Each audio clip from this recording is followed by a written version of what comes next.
In today's gospel, we see the famous story of the workers who are paid the same amount of money regardless of when they were hired. Our question is, who is the most important person in the story? And in my homily today, we're going to focus on the one who says nothing.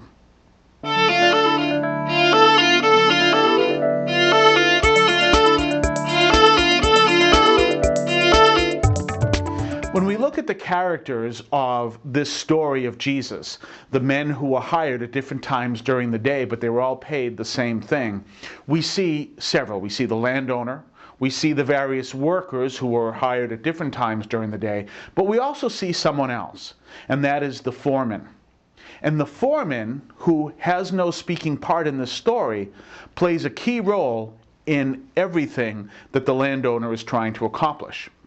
Now, one of the key elements here is we see exactly what I said. He doesn't say anything. He just does what he is told. He obediently follows the landowner. But don't just stop there. We have to understand what a foreman is. Usually he's someone who has worked in the fields for quite some time, in this case, in this industry, and has worked his way up to the role of foreman. At the same time, he's someone who understands what it is his boss is looking for, usually can anticipate it, but he also understands his workers. And so a foreman is someone who is right in between, who understands both and is able to make the system work well.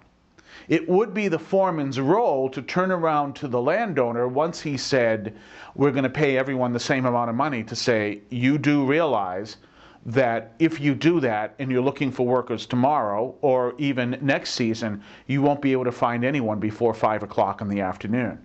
But he doesn't. He just does what the landowner asks him to do because he understands his motives far deeper than anyone else.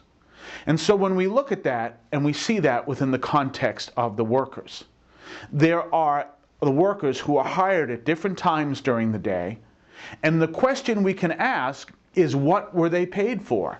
If they were all paid for the same thing, even though they worked a different amount of time, then they weren't paid for the work they did. They were paid for one thing. They were paid for saying yes to the landowner, because all of them did that. And so it didn't matter how many hours they worked, they were actually paid for saying yes to the landowner.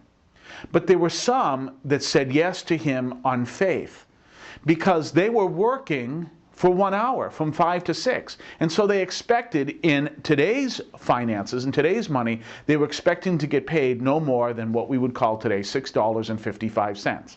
With that kind of money today, you can buy a loaf of bread, a half a gallon of milk, and have about 70 cents left over for shelter and fuel, at least here in the Boston area. And so here they were paid, and they said yes to him, not expecting anything more than the equivalent of $6.50, and they get paid a whole day because they were paid for saying yes to him. We look at that lesson in context of whom we are. And we're those who say yes to Christ. But we have to understand that within the context of something that's considered a dirty word in today's world, obedience. Remember, what we're doing when we are obedient to Christ is we're not following in blind obedience, because the foreman didn't do that. He understood the heart, mind, and soul of the landowner. Why? Because that's the job of a foreman.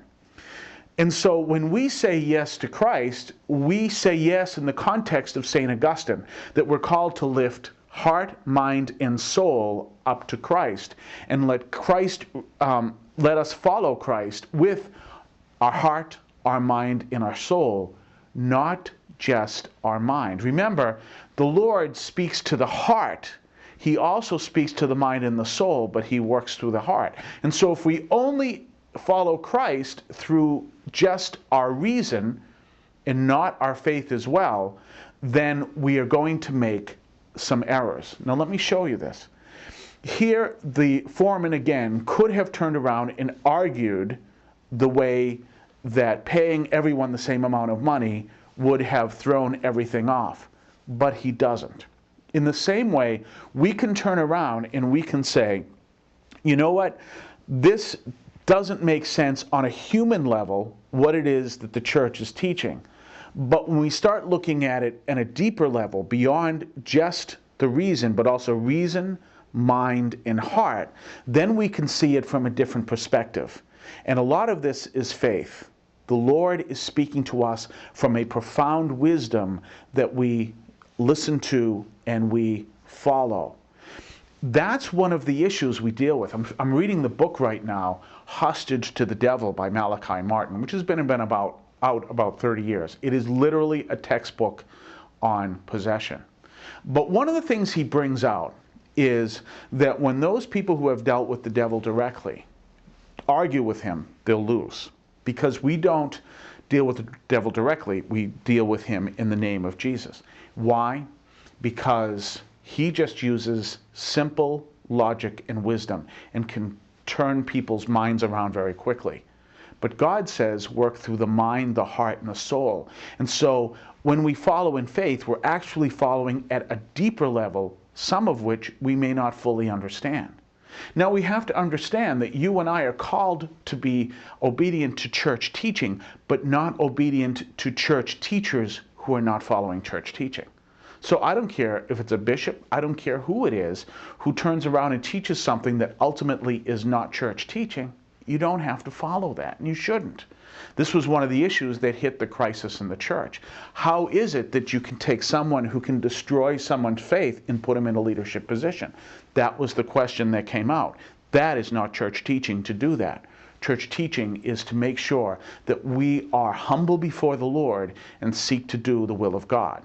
This is what the foreman does with the landowner. This is what you and I are called to do every day in our faith, to live in faith, humbly before the Lord, seeking to do His will. God bless you.